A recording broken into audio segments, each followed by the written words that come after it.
जब सिस्टम किसी नौकरी की नोटिफिकेशन जारी करता है तो उन पेपर के डार्क ब्लैक अक्षर में हमें सब दिख जाता है कि इसमें सब कुछ काला ही होगा। अब तो ऐसा लगता है कि नोटिफिकेशन भी काले मन से ही निकाली जाती है। स्टूडेंट से एग्ज़ाम करवाने के नाम पर फ़ी वसूल की जाती है और फिर ना तो कोई वो एग्ज़ाम होता है और ना ही एग्ज़ाम पे चर्चा होती है, और हम स्टूडेंट के पास रह जाता है तो सिर्फ वही काले अक्षर।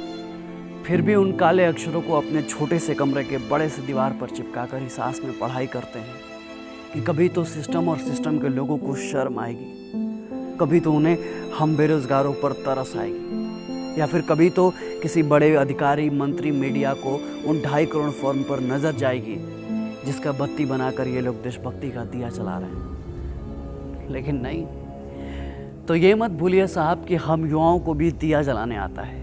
बत्ती को मसाल बनाने के औकात हम युवा भी रखते हैं, और जिस दिन उस मशाल को लेकर देश का युवा सड़क पर उतर गया ना, आपके काले मन और काले अक्षर का हिसाब किताब बराबर कर दिया जाएगा।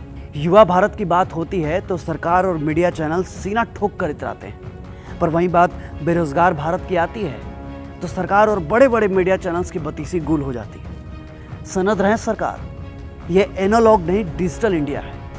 यहाँ लाइक और डिसलाइक दोनों एक ही अंगूठे से दिया जाता है। कलम पर राजनीति मत कीजिए, स्याही को स्याही रहने दीजिए, उसको खून बनने पर मजबूर मत कीजिए, वरना इस बार सड़क पर भ्रांति नहीं संपूर्ण क्रांति आ जाएगी। लोकसभा चुनाव के पहले एनटीपीसी और रेलवे की वैकेंसी की घोषणा हुई, 2.5 करोड़ से ज्यादा फॉर्म फिलअप किए गए, पैसे भी लिए गए, लेकिन ऐसा कुछ भी नहीं बताया गया कि अब हम आगे क्या करें।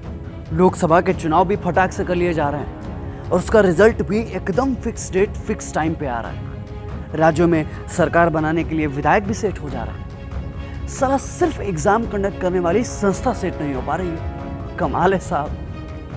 क्या एसएससी सीजीएल वालों की जिंदगी में सिर्फ पीटी या मेंस है, या कोई फाइनल रिजल्ट भी है? उनका कोई भविष्य भी है, या फिर सिर्फ चोचलेबाजी है? एक स्टूडेंट आपसे ये पूछता है कि आखिर कब तक सरकार और सरकारी आयोग हमारी जलती हुई जवानी को झुलसाते रहेंगे? आखिर कब तक हमारे जज्बातों को दरकिनार किया जाता रहेगा? आखिर कब तक हम अपने कैरियर को बनाने की जिद कैरी करते रहेंगे?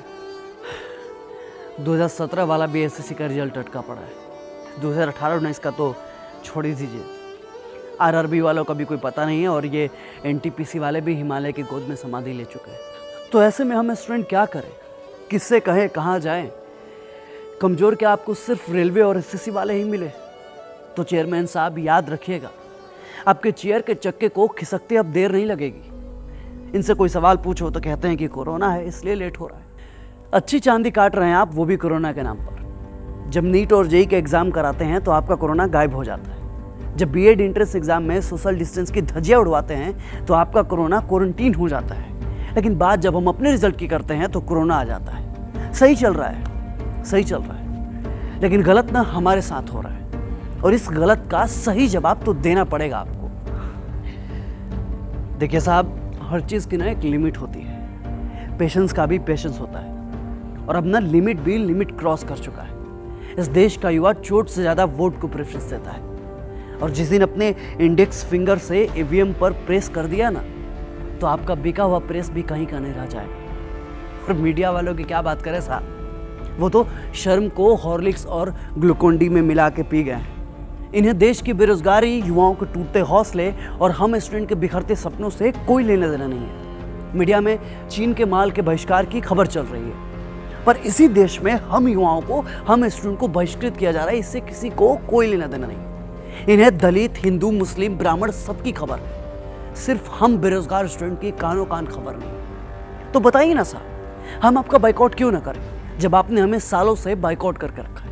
आपकी खबर हमारे किसी काम की है ही नहीं, तो आप किस काम के हैं? और इस बार तो आप भी देखोगे कि हम स्टूडेंट और बेरोजगारों को बाइकआउट करने का नतीजा क्या होता है। हमारी संवेदनाओं को कुतरने का आगाज आपने किया है, तो हमारी भावनाओं से खेलने का अंजाम भी आप भी देखोगे। अगर आप हमारी समस्याओं को नहीं सुलझा सकते तो आपको कुर्सी पर बैठने का कोई हक नहीं है। और हाँ, आपके सिस्टम में जो दीमक लगा है ना, उसे साफ कर लीजिए अब भी, क्योंकि एक न एक दिन इसका हिसाब तो आपको देना होगा। और हमें कमजोर समझने का भूल मत कीजिएगा, क्योंकि जो हम पढ़ते हैं ना, उसका प्रैक्टिकल भी करते हैं। हमें अपने अधिकारों को छीनने पे मजबूर मत कीजिए, क्योंकि हमें लोकतंत्र भी अच्छे से आता है और क्रांति भी। याद रखिएगा, जिस दिन देश का युवा पढ़ाई लिखाई छोड़ क्रांति पे उतर गया ना, आपके लिए बहुत मुश्किल हो जाएगी। सिस्टम की कुर्सी चरमरा जाएगी आपकी। और ये मत भूलिए कि लोकतंत्र में सत्ता का नशा ज्यादा दिन तक नहीं रहता, क्योंकि जो लोक है वही तंत्र है। क्यों तरसता है तू बंदे, जल्द ही बदलेगा मंजर। झांक ले तू एक दफा बस दिल से अपने दिल के। ओ सिकंदर